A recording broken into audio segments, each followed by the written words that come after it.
Bismillahirrahmanirrahim. Assalamualaikum warahmatullahi wabarakatuh. Waalaikumsalam warahmatullahi wabarakatuh. Baik ya, bagaimana kabar anak-anak semuanya? Baik. Alhamdulillah, mudah-mudahan kita tetap dalam lindungan Allah Subhanahu wa taala. Amin amin ya rabbal alamin. Baik anak-anak semuanya, sebelum kita memulai pembelajaran pada pagi hari ini, alangkah baiknya kita membaca doa terlebih dahulu. Ya, kepada ketua kelas silakan memimpin doanya. Oke, masuk. Doa dimulai. Bismillahirrahmanirrahim. Raditu billahi rabba wa bil islami dina wa bil muhammadin nabiyya wa rasulah. Rabbi zidni ilman warzuqni fahma wa amalan sholihan. Nah, silakan duduk kembali. Ya. Mudah-mudahan dengan doa yang kita bacakan barusan, pembelajaran pada pagi hari ini berjalan dengan lancar. Amin amin ya robbal alamin. Baik, sebelumnya Pak Guru akan membacakan absen terlebih dahulu. Yang dipanggil namanya silakan bilang hadir. Apa? Hadir. Ahmad Syafiq, Irwan Syah,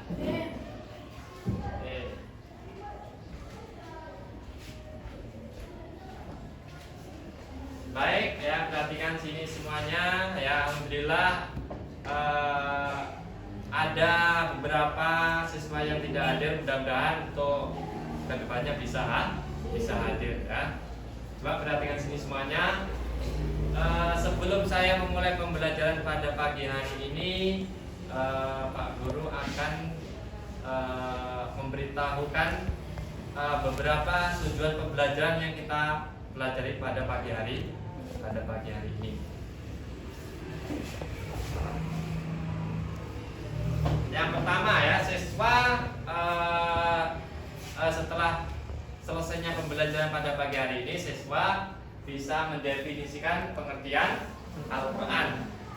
Yang kedua, siswa bisa menyebutkan fungsi Al-Quran.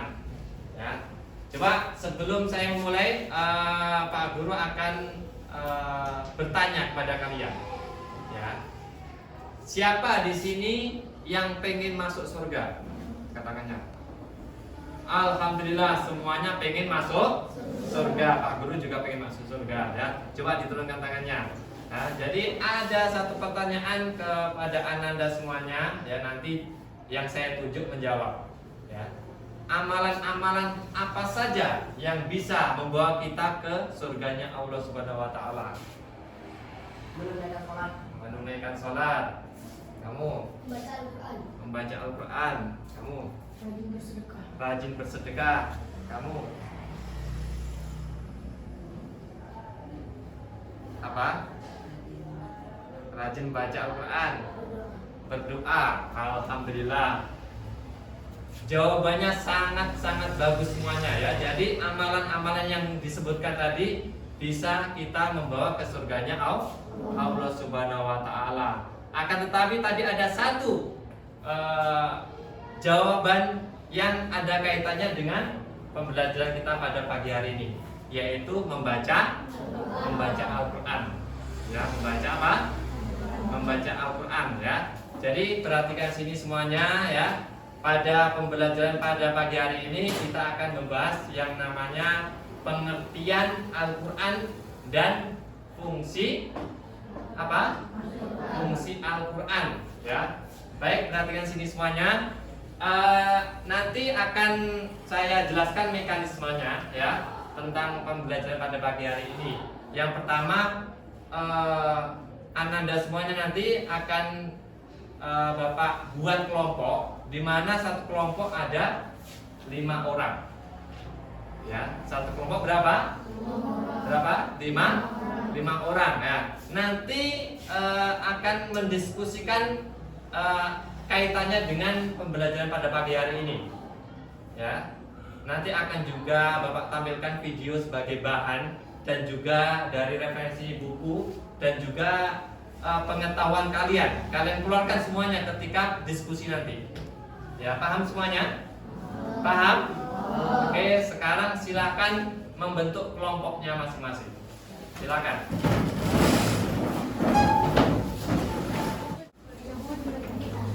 Oke, semuanya sudah membuat kelompoknya masing-masing ya. Perhatikan sini dulu ya. Semuanya perhatikan sini dulu ya. Ini kelompoknya akan saya kasih nama ya supaya ada namanya ya, nama kelompoknya. Yang pertama ini kelompok Abu Bakar. Apa? Yang kedua kelompok Umar bin Khattab. Apa? Yang ketiga Ali bin Abi Thalib. Yang keempat Utsman bin Affan. Yang kelima Khalid bin Walid. Ya, udah tahu kelompoknya masing-masing? Ya, udah tahu kan? Ya.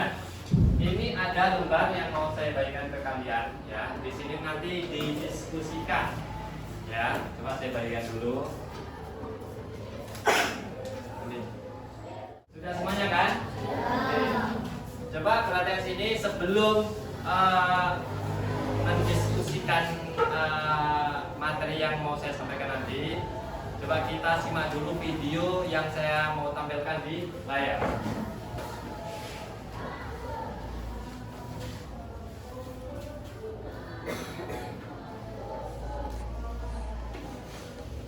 Perhatikan betul ya di videonya, nanti didiskusikan ya apa saja yang kamu lihat di video yang bisa kamu cerna, nanti didiskusikan di lembar yang sudah saya bagikan. Agar tidak merugi. Sebagian orang malas membaca Al-Quran, padahal di dalamnya terdapat petunjuk untuk kehidupan di dunia. Sebagian orang merasa tidak punya waktu untuk membaca Al-Quran, padahal di dalamnya terdapat pahala yang besar. Sebagian orang merasa tidak sanggup belajar Al-Quran karena sulit katanya, padahal membacanya sangat mudah dan sangat mendatangkan kebaikan. Membaca Al-Quran adalah perdagangan yang tidak pernah merugi. Allah Subhanahu wa Ta'ala berfirman yang artinya, sesungguhnya orang-orang yang selalu membaca kitab Allah dan mendirikan salat dan menafkahkan sebagian dari rizki yang kami anugerahkan kepada mereka dengan diam-diam dan terang-terangan, mereka itu mengharapkan perniagaan yang tidak akan merugi, agar Allah menyempurnakan kepada mereka pahala mereka dan menambah kepada mereka dari karunia-Nya. Sesungguhnya Allah Maha Pengampun lagi Maha Mensyukuri. Ibnu Katsir rahimahullah ta'ala mengatakan, Qatadah rahimahullah ta'ala pernah berkata, Mutarrif bin Abdullah, salah seorang tabi'i, beliau jika membaca ayat ini, beliau berkata, ini adalah ayat orang-orang yang suka membaca Al-Quran. Ya, baik ya, tadi kita sudah menyaksikan video tentang Al-Quran ya. Sekarang Pak Guru minta lembaran yang sudah saya bagikan tadi itu ada pertanyaan di situ, ada tabel yang diisi juga. Nah, itu nanti didiskusikan, dijawab pertanyaannya ya sesuai dengan pengetahuan kalian, dengan buku-buku yang ada ya, didiskusikan ya. Paham? Paham? Oke. Oke, ada yang bertanya tentang diskusi ini? Ya. Cara mengisi ayatnya. Oh, itu ada tabel. Coba tengok di tabel ada. Ah, di situ ada kata-kata Al-Quran. Habis itu Quran surah ayatnya, ya kan? Tahu kan? Nah, habis itu di situ ada teks ayatnya. Ya, itu diisi di situ. Paham? Oke, sekarang silakan didiskusikan.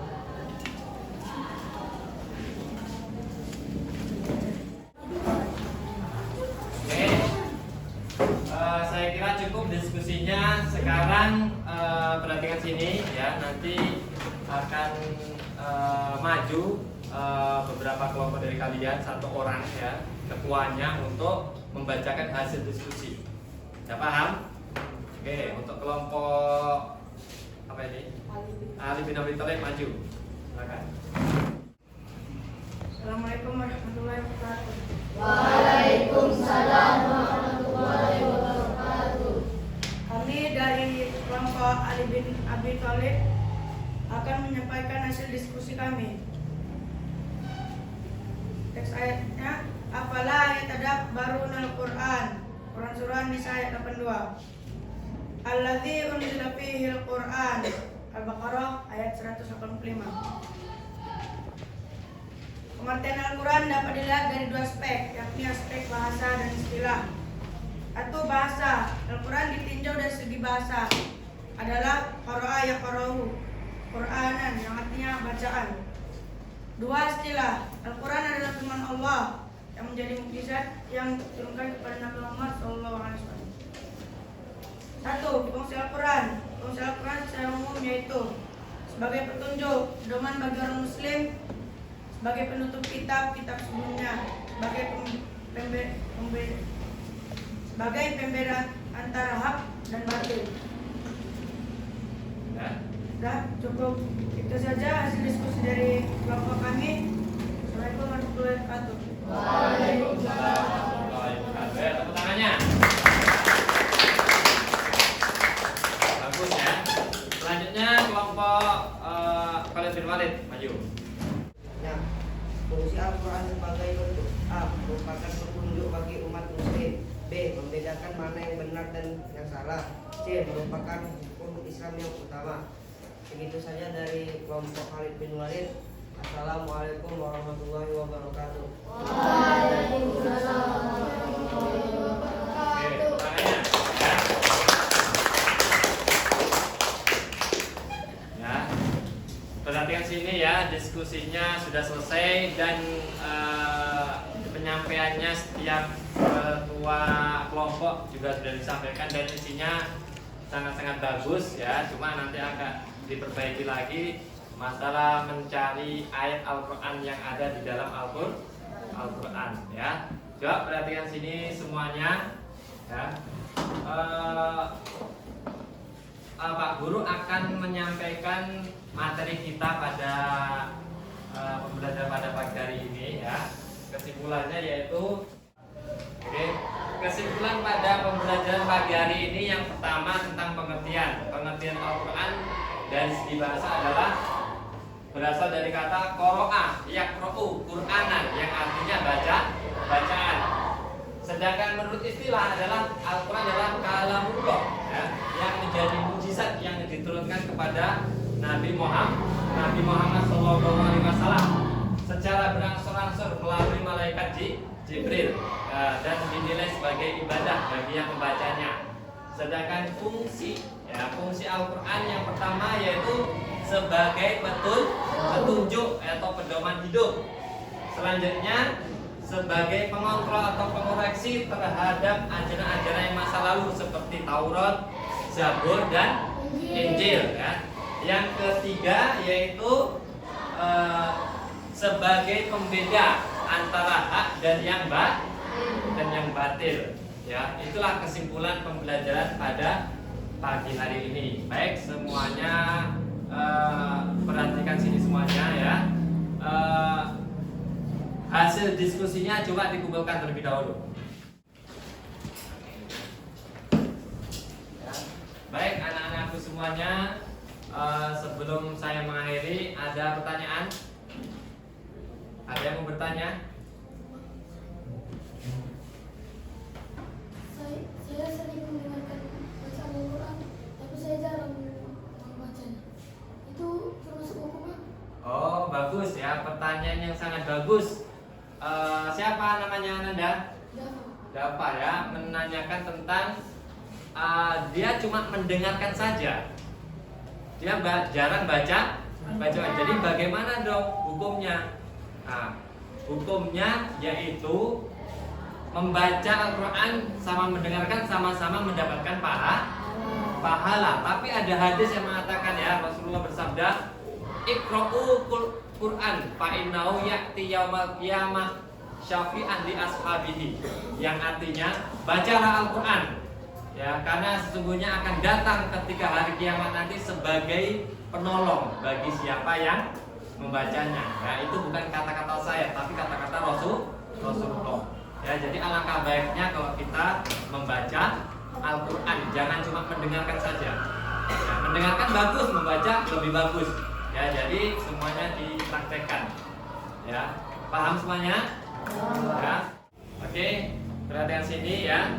Habis ini Pak Guru akan memberikan PR ya, pekerjaan rumah. Yang pertama yaitu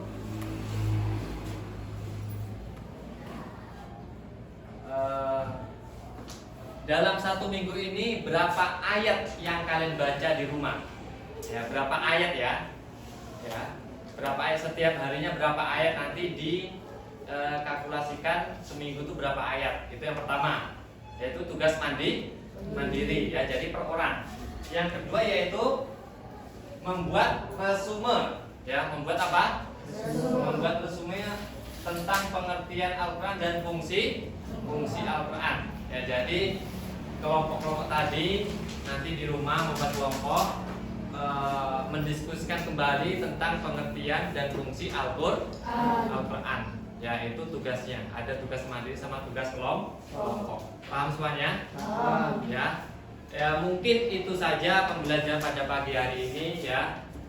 Perhatikan dulu anak-anak semuanya ya. Kita sebagai umat muslim ya, yang bertakwa kepada Allah Subhanahu wa taala harus membaca Al-Quran ya. Karena itu kitab suci umat muslim ya. Tadi di hadis dikatakan apa? Iqra'ul Quran fa innahu ya'ti yaumil qiyamah syafi'an li ashabihi ya. Jadi maksud dari hadis tadi, kita disuruh membaca Al-Quran karena nanti itu sebagai penolong kita di hari akhir bagi siapa yang membacanya ya. Makanya jangan bosan-bosan baca Al-Quran ya.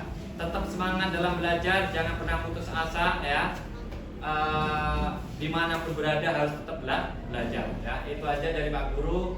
Mudah-mudahan pembelajaran pada pagi hari ini bermanfaat ya, dan kita mendapatkan berkah dari Allah Subhanahu wa taala. Amin amin ya rabbal alamin. Terima kasih. Assalamualaikum warahmatullahi wabarakatuh. Waalaikumsalam.